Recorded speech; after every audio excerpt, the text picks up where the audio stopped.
तो ये ray optics का सेकेंड चैप्टर है जो इस साल हम लोगों के सिलेबस में है। रिड्यूस सिलेबस के बाद refraction of light through a prism and dispersion of light. अपना माइक बंद कर दो, थोड़ा आवाज़ आ रही है। जब ज़रूरत होगी तो ऑन करना। Suppose there is a prism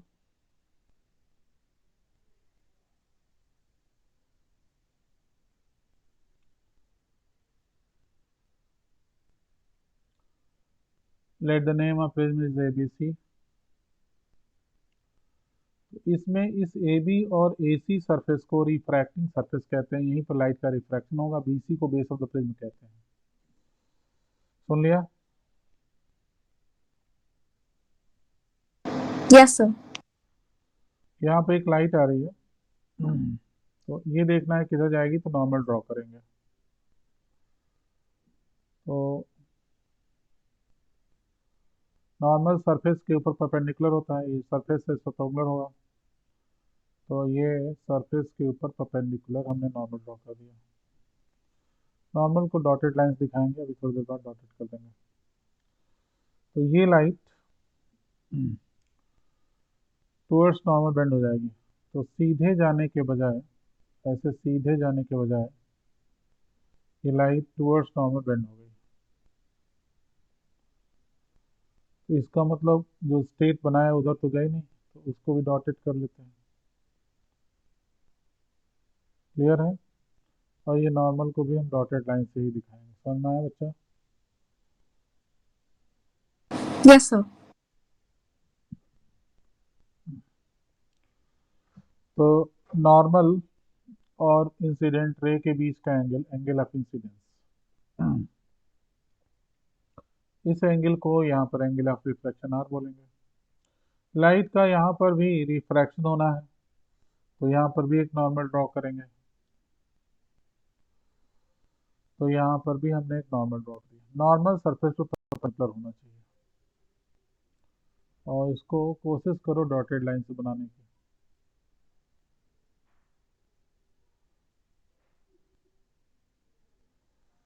अब light away from the normal जाएगी।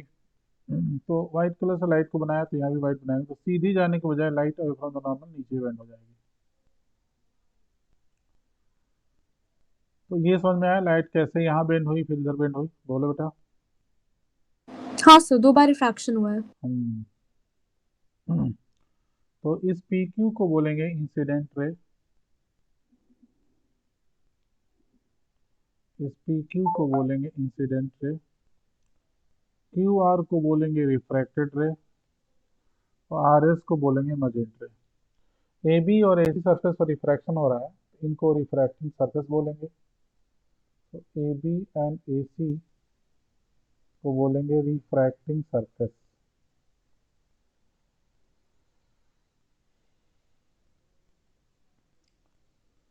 BC को बोलेंगे बेस ऑफ द प्रिज्म।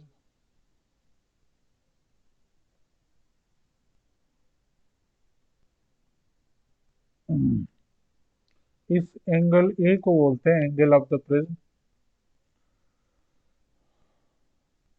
या रिफ्रैक्टिंग एंगल। एंगल A को बोलते हैं एंगल ऑफ प्रिज्म। एक minute. Yes sir. Angle of the prism या रिफ्रैक्टिंग एंगल। रिफ्रैक्टिंग एंगल, ठीक है। यहाँ पर लाइट ऐसे आ रही है, देखो ऐसे, और फाइनली जा कैसे रही है? ऐसे। तो जो लाइट जा रही है उसको भी एक्सट्रापोलेट करेंगे। उसको एक्सट्रापोलेट करेंगे तो हमें एंगल ऑफ डेविएशन पता चल जाएगा। इसको पीछे एक्सट्रापोलेट किया, डॉटेड लाइन से दिखा दो इसको भी।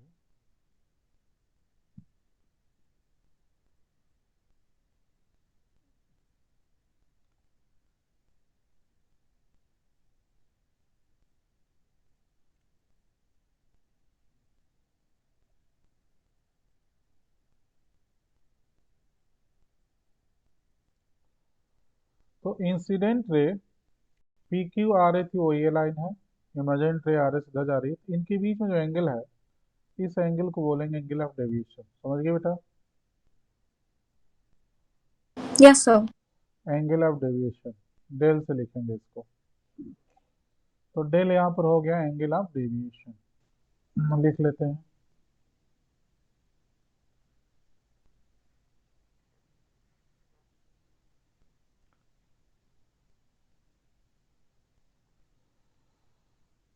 ये नॉर्मल के नाम डाल देते हैं, एन एन डैश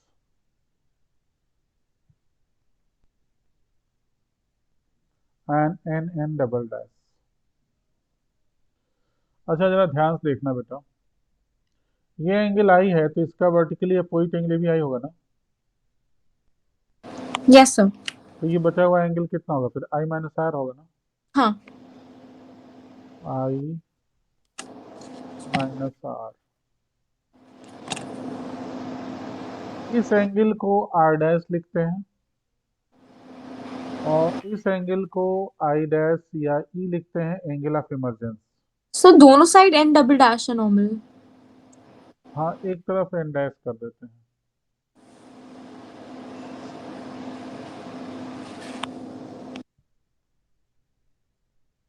क्या हो रहा है?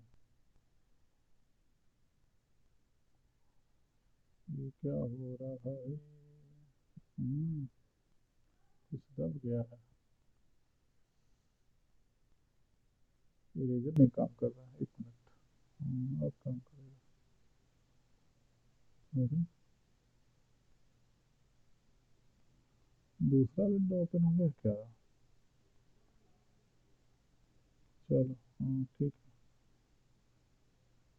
सर उधर क्या लिखा? I डैश और E. है। हाँ इमर्जेंट रे. हाँ एंगल ऑफ इमरजेंस लिख दे रहा है।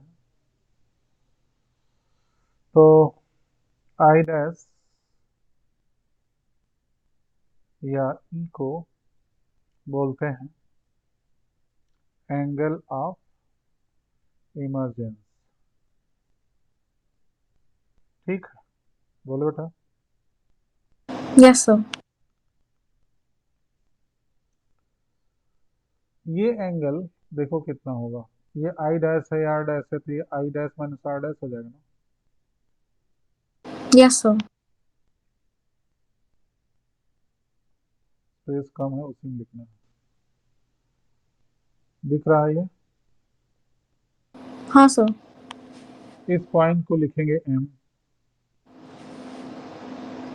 तो यहाँ पर एक छोटा सा ट्रायंगल बन रहा है एम क्यू आर, दिख रहा है तुम्हें? इस एम क्यू आर में ये एंगल आई माइनस आर है, ये angle I dash minus R dash है और ये एंगल डेल है। तो डेल एक्सटीरियर एंगल है, एक्सटीरियर एंगल सम इंटीरियर्स के इक्वल होता है। इंटीरियर. Yes, sir. होता है ना? Yes, sir.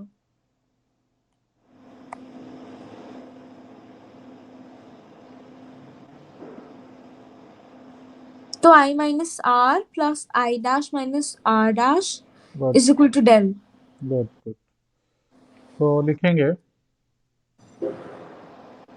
From triangle M Q R del equal to I minus R plus I dash minus R dash. लिख सकते हैं ना? बोलो। हाँ सर, लिख सकते हैं. अगली लाइन में क्या करेंगे, आई आई डैश को इकट्ठा कर लेंगे, तो आई प्लस आई डैश एक साथ और R में plus R dash. R plus R dash एक साथ, इक्वेशन नंबर 1 क्लियर है? Yes, sir. यहाँ पर एक क्वाड्रिलेटरल है ए क्यू एन आर, दिख रहा है तुम्हें? हाँ सर, AQNR. इसमें ये जो एंगल है ये 90 डिग्री होगा ना, हाँ सर. ये भी 90 डिग्री होगा क्योंकि नॉर्मल सा है, तो हम्म. इनका सम 180 डिग्री हो जाएगा ना। Yes, sir. तो रिमेनिंग टू एंगल का सम भी 180 डिग्री हो जाएगा ना, हाँ. क्योंकि पूरा 360 डिग्री होता है, तो angle A plus angle N का सम 180 डिग्री हो जाएगा ना। Yes, sir. तो from quadrilateral A Q N R angle A plus angle N equal to 180 degree, equation 2, ठीक है।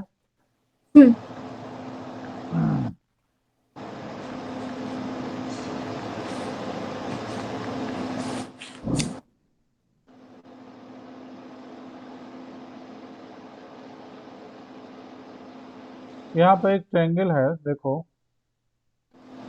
QRN दिख रहा है। Yes sir. ट्रायंगल के तीनों एंगल का सम 180 डिग्री होता है ना। हाँ। तो फ्रॉम ट्रायंगल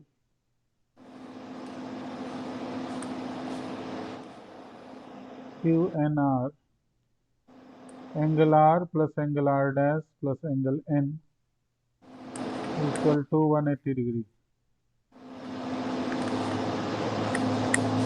बोलिए। Yes sir, equation 3। हाँ, तो इक्वेशन 2 और 3 का राइट साइड सेम है ना।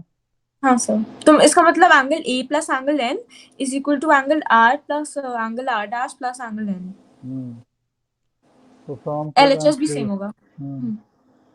तो फ्रॉम 2 एंड 3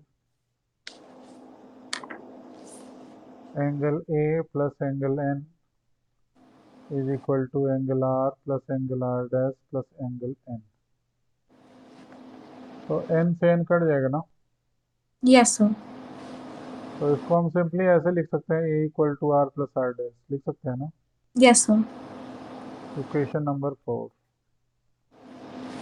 ये वैल्यू 3 में 1 में रखनी है, देख रही है ना, R प्लस R डैश है ना 1 में, हाँ sir. Putting in 1, putting in equation 1, तो 1 में रखेंगे तो डेल इक्वल टू हो जाएगा I plus I dash minus A। Equation number 5 समझ में आया बेटा। हम्म।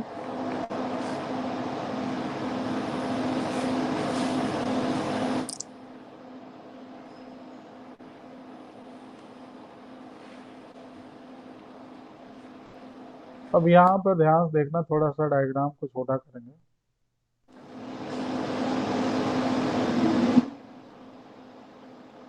अगर हम आई और आर के, आई और डेल की इसमें ग्राफ प्लॉट करेंगे, एंगल आई है ना, बोलो, यस सर। और एंगल डेल ये है, एंगल ऑफ डेविएशन, तो कुछ इस तरह का ग्राफ आता है। पहले लिख लेते हैं एक सेंटेंस।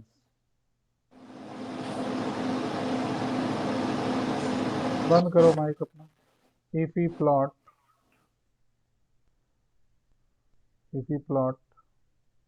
अ ग्राफ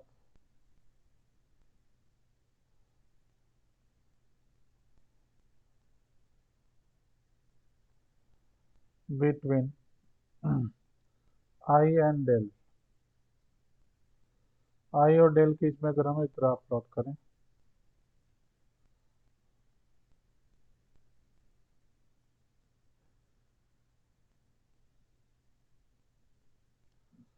यहाँ पर origin X axis Y axis बना लेंगे, यहाँ पर एंगल ऑफ डेविएशन डेल और यहाँ आई बनाएंगे। तो जैसे जैसे आई बढ़ाओगे ना, एंगल ऑफ डेविएशन आपका घटेगा, लेकिन बाद में बढ़ने लगेगा। तो इनके बीच में ग्राफ कुछ ऐसा आता है, देखना बेटा ध्यान से। ये प्रैक्टिकली आप भी करोगे ऐसा ही आएगा, मैंने भी किया था ऐसा ही आता है, हजारों लोग कर चुके हैं ऐसा ही आता है। आई बढ़ाने पर डेल की वैल्यू घटती है, फिर बाद में बढ़ने लगती है। तो एक पर्टिकुलर आई पर डेल की वैल्यू मिनिमम हो जाती है, उसको बोलते हैं डेलेयम, मिनिमम डेविएशन एंगल। समझ में आया। Yes sir. ये ऑब्जर्व किया गया है प्रैक्टिकली, आप भी करोगे तो ये मिलेगा कि जब ये एंगल मिनिमम होता है ना डेलेयम, थोड़ा डायग्राम को बड़ा करूंगा मैं क्योंकि दिख नहीं रहा बिल्कुल।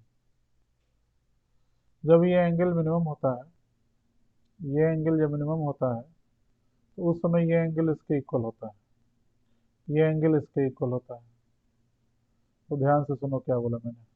जब डेल इक्वल टू डेलेयम होगा ना, जब ये डेल डेलेयम होगा, मिनिमम होगा, तो I equal to I dash हो जाता है। तो इंसिडेंट एंगल इक्वल होगा इमर्जेंट एंगल के। हाँ, तो यहाँ पर मैं लिखूंगा when del equal to del m, then I equal to I dash हो जाता है। और सुनो, ये एंगल आर आर डैश के इक्वल हो जाता है। सुन रही हो ना? ये प्रैक्टिकली ऑब्जर्व कर सकती हो आप भी। और ये light Q R base B C के पैरेलल हो जाता है। समझ में आया बेटा? बोलो। On Q R parallel to Yes, base B sir. C. ठीक है।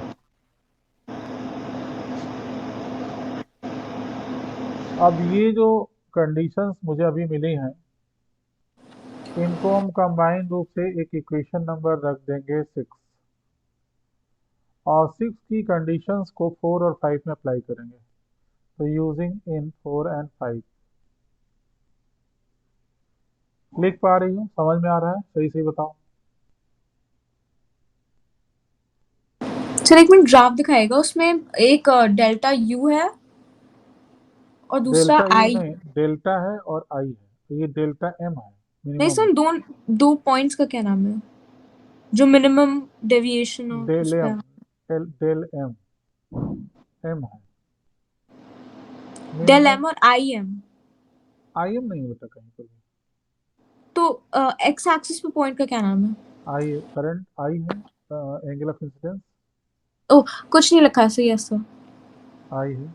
यहाँ पर और कुछ नहीं लिखा है। Done sir. ठीक है। Using in 4 and 5। तो पहले 4 में इन कंडीशंस की यूज करेंगे। ध्यान से देखना, डेल के जब डेल एम लिख देना। Yes sir. एक लाइन बना दे। तो डेल के जब डेल एम लिख दिया, आई आई डैश इक्वल है तो 2 आई हो जाएगा। माइनस ए, बोलो बेटा। तो del M plus A equal to 2 I हो जाएगा ना? Yes sir. तो therefore I equal to क्या हो जाएगा? Del M plus A by 2 नहीं हो जाएगा? Yes sir. ठीक। Equation number 7।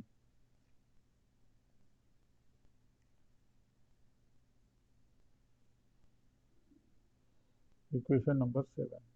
ठीक, समझ में आया? हाँ सर। ठीक। एंड हमको 5 में भी तो यूज करना था ना इन कंडीशंस को। जो ऊपर की कंडीशन है उनको इक्वेशन 5 में भी तो यूज करना है ना? यस सर, सिर्फ 4 में किया अभी। हाँ, एंड करके लिखेंगे उसको। एंड 5 में यूज करो। 5 क्या है?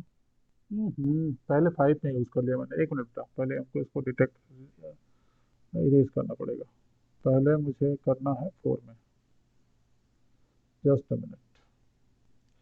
4 में करेंगे तो ए इक्वल टू 2 और 2 आर हो जाएगा ना? बोलो। तो R equal yes to sir. A by 2, equation number 7। And अब 5 में करेंगे तो देखो del M equal to 2 I minus A हो जाएगा ना? तो yes del sir. M plus A equal to 2 I. I is equal to del M plus A upon 2। हाँ, इक्वेशन नंबर 8। समझ में आया? हाँ sir. Now according to Snell's law,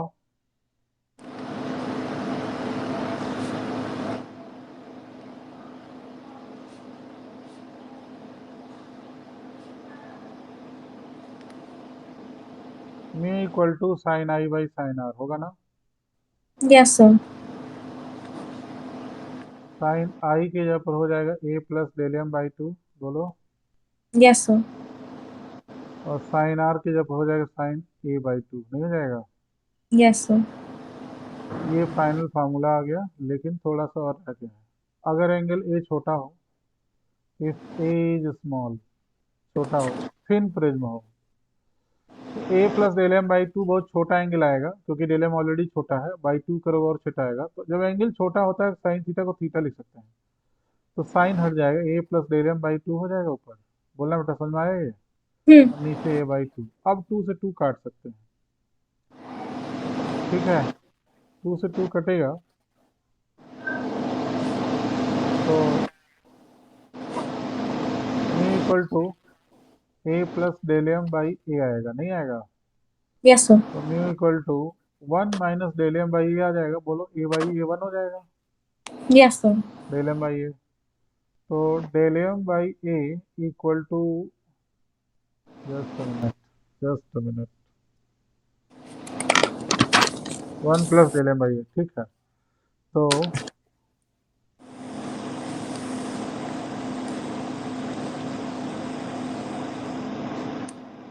mu minus 1 is equal to del m by a now. Yes, sir. Therefore, del m equal to mu minus 1 into a now. Yes, sir.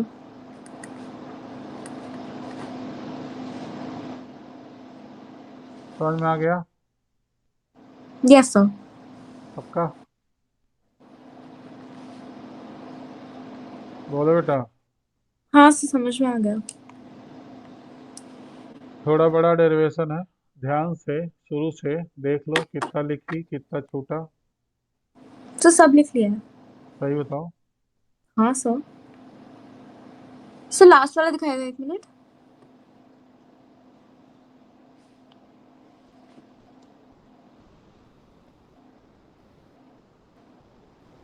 हाँ, लिख लिया है sir सब। सब?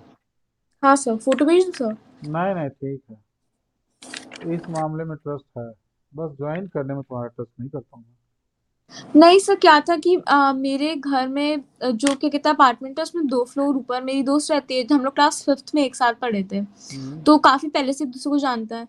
अचानक से वो घर आ गई थी शाम को, फिर उसने कहा कि मेरे साथ नीचे चलो। मैंने कहा नहीं, नीचे मैं नहीं जाऊंगी, बहुत ठंडी है। तो उसने कहा तो घर आ जाना मेरे। मैं घर गई थी उसके, तो फोन मेरे पास ही नहीं था सर, तो मैंने देखा ही नहीं मैसेज आपका। कल भी मैंने कई बार फोन किया था, तुमने कॉल बैक नहीं किया। परसों भी मैंने फोन किया था, सर ठीक है। परसों आपने फोन किया था? कल तो मेरी तबीयत खराब थी, इसलिए मैं सो रही थी। तो फिर सोने के बाद उठ करके ऐसा थोड़ी ना कि तुमने फोन नहीं देखा होगा। सर मेरे कंप्यूटर टीचर का फोन आया था, मैं तो आपको कॉल करना भूल गई थी। ये बदमाशी तुम्हारी बहुत पुरानी है। नहीं सर, सच्ची में मेरे कंप्यूटर टीचर का फोन आया था। मैं उनको बताया था कि मैं बीमार हूँ, फिर मैं कंफ्यूज हो गई कि दो मैंने फोन किसको किया था। 2020 से 2021 से देख रहा हूँ तुम्हारी बदमाशियां में। सर चलो नेक्स्ट लिखो, अगला topic, dispersion of light. Sir बस इतना ही था प्रिज्म में? भैया उसी का पार्ट आगे पढ़ रहे हैं, फिर का ही पार्ट अच्छा। है, डिस्पर्जन ऑफ लाइट।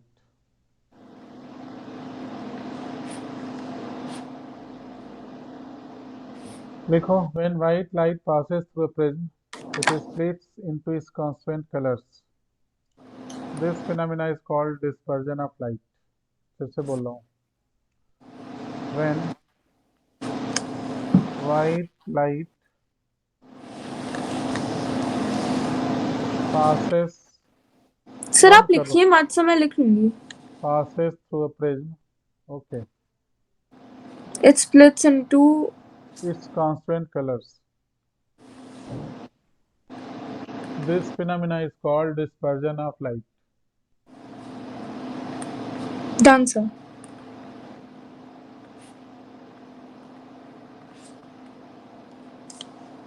तो मान लो ये प्रिज्म है और इसमें एक वाइट लाइट पास हो रही है इसके थ्रू, तो वो तो वाइट, स्पेक्ट्रम आ जाएगा दूसरे साइड कलर्स का। हम्म, तो यहाँ पर एक वाइट लाइट पास हो रही है,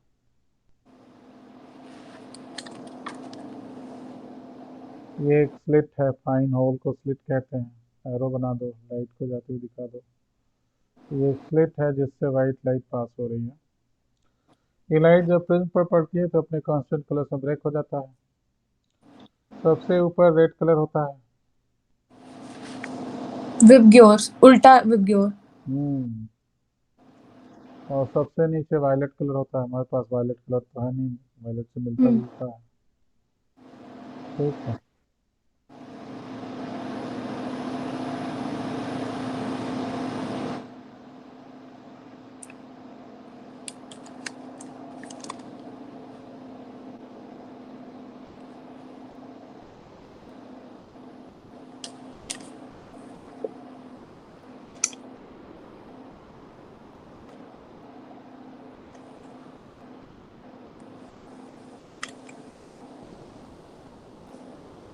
तो कुछ मिलते जुलते कलर लिखे हैं हमने, ठीक है, करेक्ट तो नहीं है बट कुछ मिलते जुलते कलर्स हैं।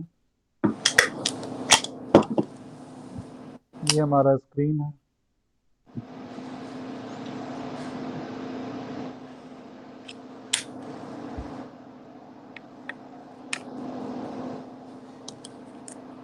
बना रही हो ना साथ में? हाँ सर। स्केल रखी हो? स्केल सो अभी तो नहीं मेरे पास। कह दो कौन इतना मेहनत करता है सर आज के ज़माने में। नहीं सर, एक्चुअली क्या है कि मैं अपने कमरे में नहीं हूँ, पापा आजकल बाहर जाते हैं, तो उन्होंने मेरा कमरा ले लिया और मैं क्या कहते हैं उनके कमरे में रह रही, क्योंकि वो थोड़ा बाहर की तरफ है, तो वो आता है ताकि अगर कोरोना वोरोना किसी को ना हो, यहाँ पे हॉस्पिटल जाते हैं, इसलिए वो बाहर के कमरे में रहता है। वहीं पे मेरा सारा स्टेशनरी का सामान है वैसे सर। हम्म,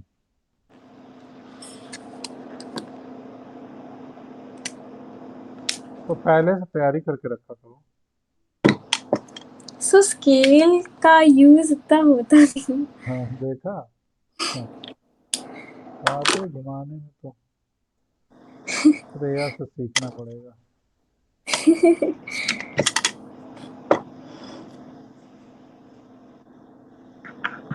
तो लिख लेते हैं वेबग्योर, VIBGYOR।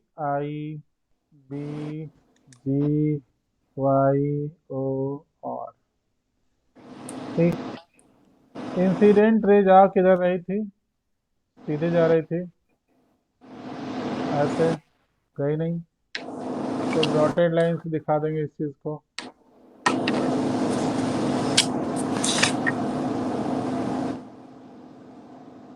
तो ये हो जाएगा हमारा angular deviation for red colour, ये हमारा हो जाएगा angular deviation for yellow colour, और ये हो जाएगा हमारा angular deviation for violet colour.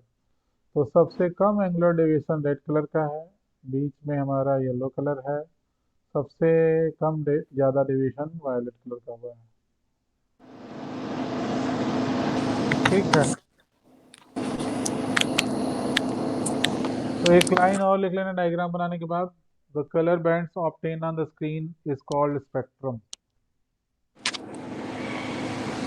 Yes sir. The colour band obtain on the screen is called spectrum. ठीक है, अब हम लोग पढ़ेंगे cause of dispersion of light. लिखो, cause of dispersion of light.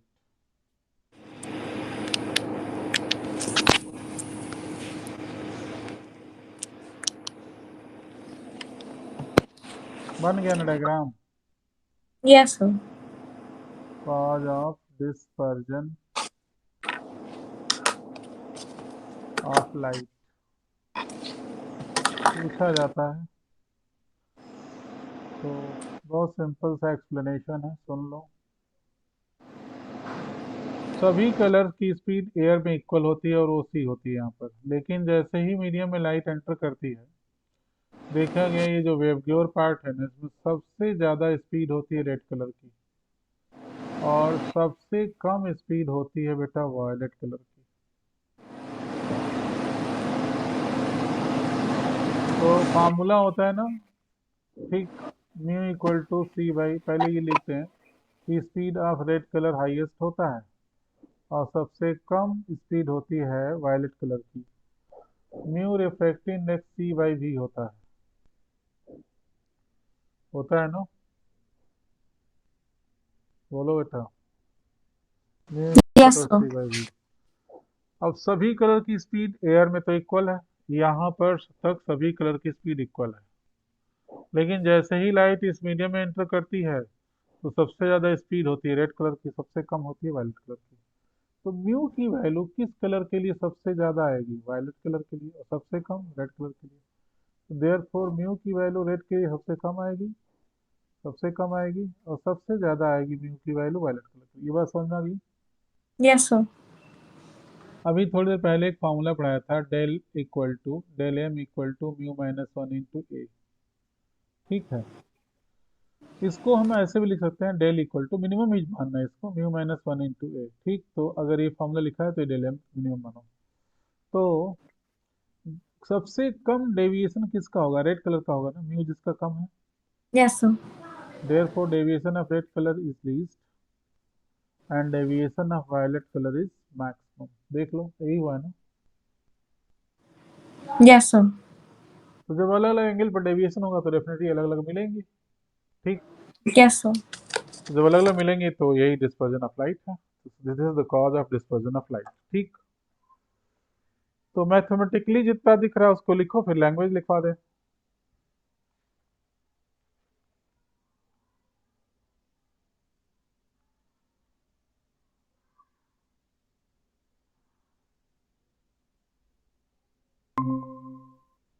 क्या हुआ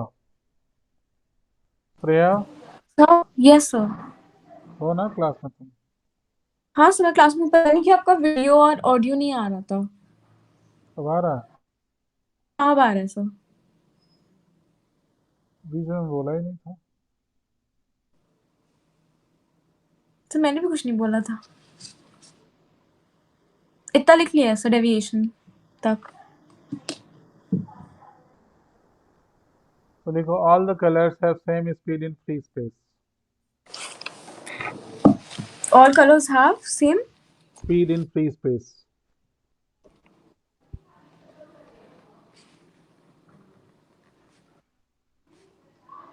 सी सबकी इक्वल होती है ना, एयर में स्पीड सी के इक्वल 3 × 10⁸ मीटर पर second.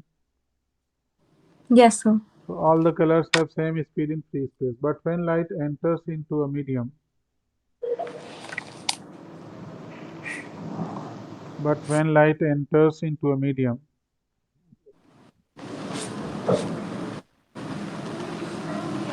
other than free space, like glass,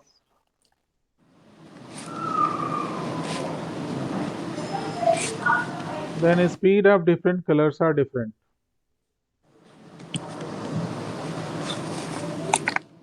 Then speed of different colors are different.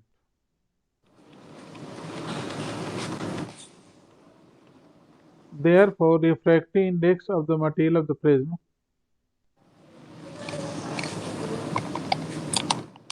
Therefore, refractive index of the material of the prism will be different for different colors.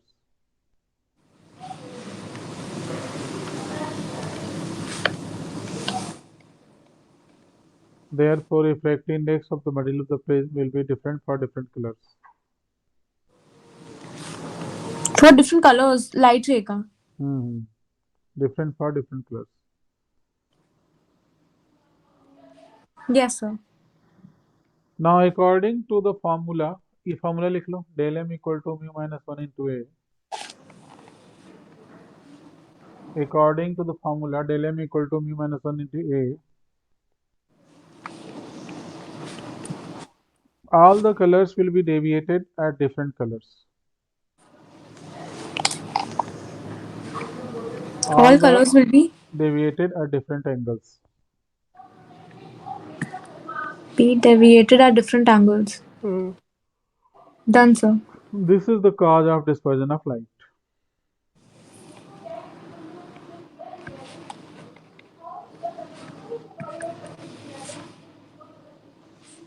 This is the cause of dispersion of light. समझ में आया? Yes sir. Next heading लिखो, angular dispersion between two colors.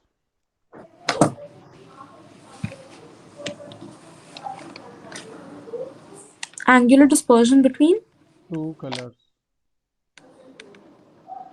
ये देखो, red colour को पीछे extrapolate किया, red colour को पीछे एक्सट्रापोलेट किया मैजेंटा को, थोड़ा टेढ़ा बन गया। चलो साइज बड़ा करें इसका।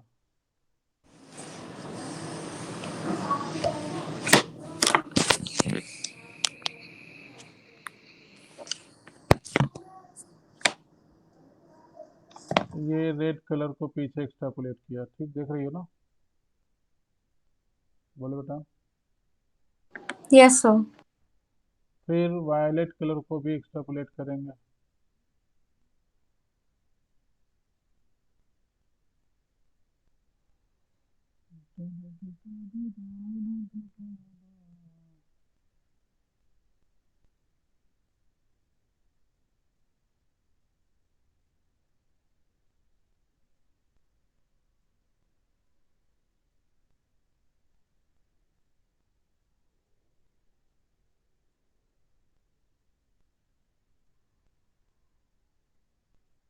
दोनों मिलेंगे ना कहीं कहीं पर, बोलो बोलो बच्चा। हाँ सर, क्योंकि पैरेलल नहीं है। हाँ, तो ये एंगल थीटा कहलाता है एंगुलर डिस्पर्जन। तो थीटा की वैल्यू कैसे निकलेगी? Del B minus del R से निकलेगी ना। Yes sir. और डेल बी को लिख सकते हैं mu B minus one into A. बोलो बच्चा। Yes sir. और डेल आर को लिख सकते हैं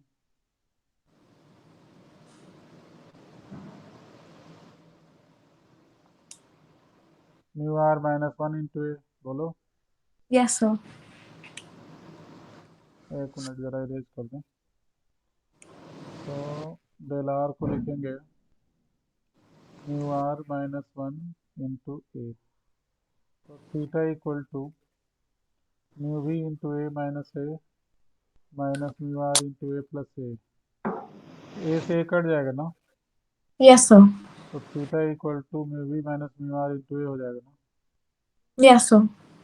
तो जरा डेफिनेशन लिख लो पहले। एंगुलर डिस्पर्जन टॉपिक था ना। हाँ, angular dispersion between two colours.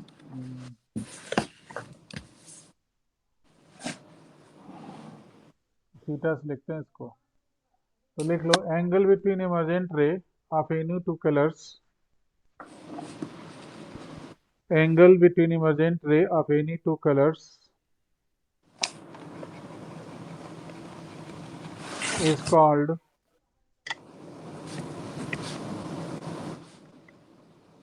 angular dispersion between those two colors.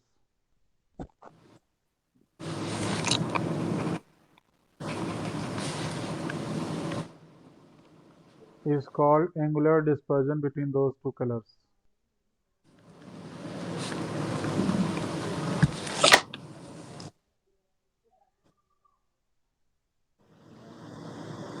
Done sir. Next topic लिखो रुकिए डिस्पर्स। रुकिए रुकिए सर। ये लिख लिया कि नहीं जो लिखे हुए हैं तो ये एक बोलो। मिनट, हल्का सा राइट शिफ्ट कर दीजिए।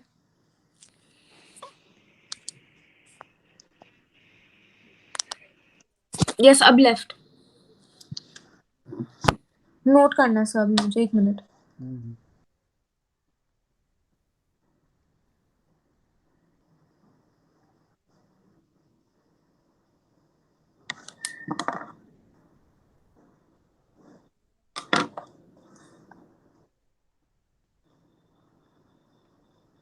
इस येलो कलर को बेटा मीन रे कहते हैं। मीन रे, हाँ, क्योंकि वो बिल्कुल बीच काउंटिंग। में आता है। हाँ, काउंटिंग में नहीं, वो पोजीशन वाइज बीच में आता है। ठीक है। Okay sir. ये कलर थिक होते हैं, ये कलर थिन होते हैं, तो ये बीच में आ जाता है। ठीक है, आगे बढ़ूं। नहीं सर, एक मिनट।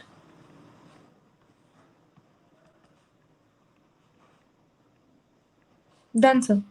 डन पक्का। पक्का। नेक्स्ट लिखो डिस्पर्सिव पावर। नेक्स्ट हेडिंग है डिस्पर्सिव पावर।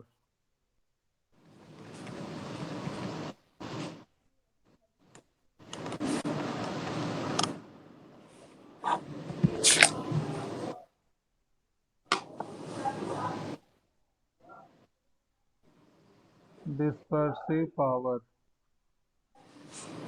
ओमेगा से लिखते हैं।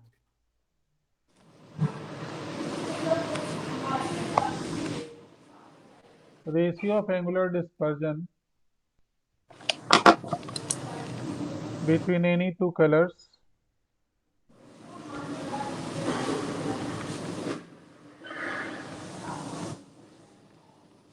ratio of angular dispersion between any two colors to the deviation suffered by the mean ray is called dispersive power. The deviation suffered. हाँ, by the mean ray means yellow color.